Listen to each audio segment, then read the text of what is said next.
we've always been this way. We're resilient all year. We've had bad losses or bad stretches, and we've bounced back really strong. We seem to forget quickly. I was a little unsure how we would come into the game, but we looked really locked in right from the beginning, which was good. Karl, obviously, just with his activity and stuff. What did you see from him all day, and then just how he attacked? Yeah, it was super. He was really focused. He was angry. The goal today was to come in and play pissed and loose. And I thought our guys did that. Do you think that anger resonated with the teammates in terms of trying to get him more? It resonated with his teammates because he had a big game, 33 points, and that's exactly what we needed from him. I think his teammates were all in their own way ready to play, and he was really good from the beginning, just aggressive, putting the pressure on him, forcing him to blow the whistle, get to the free throw line. Things that he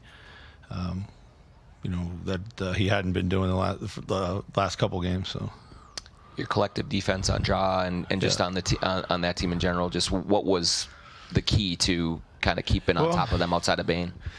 Yeah, listen, Bane's, you give him a little bit of light and he knocks it in, so he's a tough cover. But they are as Ja goes, and we did a good job of putting our body in his way.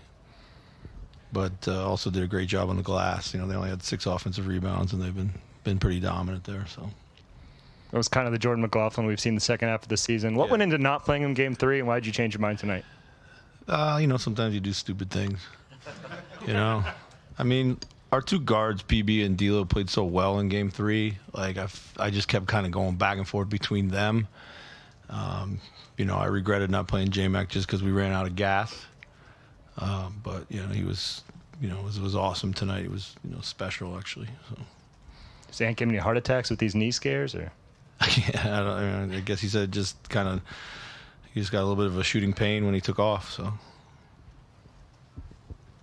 Chris, what was going through your mind as Tyus lets that 3-point attempt go at 8 seconds left?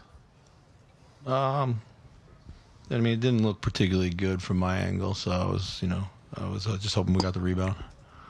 How big was the sequence when you won the challenge? It was a 1-point game.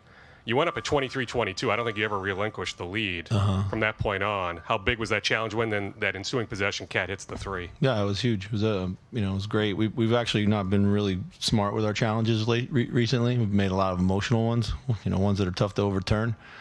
But that's why we save them late in the game for those types of plays. So back of the bench did a great job of sniffing that out. So. Karl has played angry before, and sometimes it doesn't always channel in the right direction. Why do you think he was able to channel it in a positive manner tonight?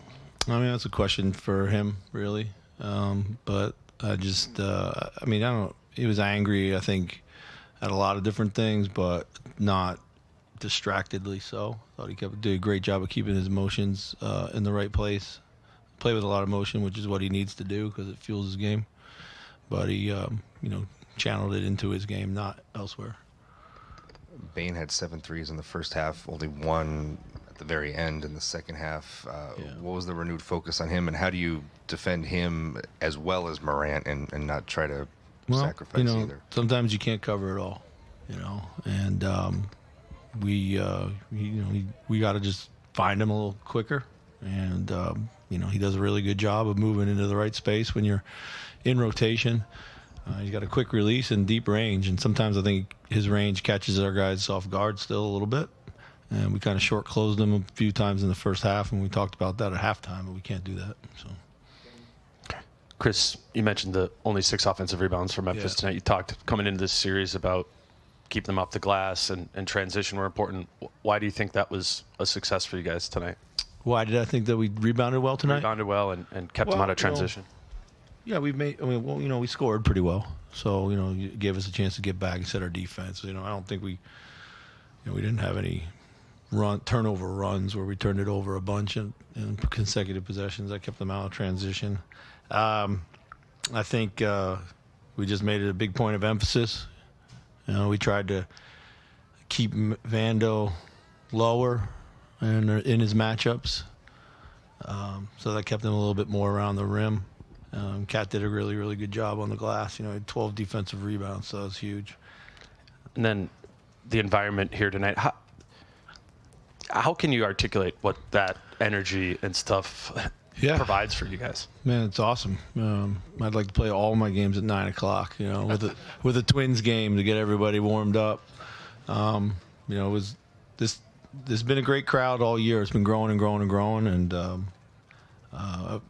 you guys didn't believe me when I said it, but it's always been a tough place to play because the crowd is right on top of you here. Like we got steep stands, and the crowd's right on top of you, and they were loud, and our guys really responded well to it. So I want to get back a little bit to the work you guys have done on Morant. How important is it, do you think, to frustrate him, and what does that do in terms of stopping their fluidity on offense? And going forward, you have to assume that they're going to adjust. Sure. They're making adjustments all the time. Even throughout the game. It's just going to take a locked-in effort. You want to stop great players, you got to be great. All the things that you're trying to do. I think it was key for us was we kept him off the line. He only got to the line 3 times. I think in one of the games he went to the line 20 times, and we still foul a lot. But we did a good job of keeping him off the line in particular. Chris, you kind of had like a front row seat to somebody running on the court.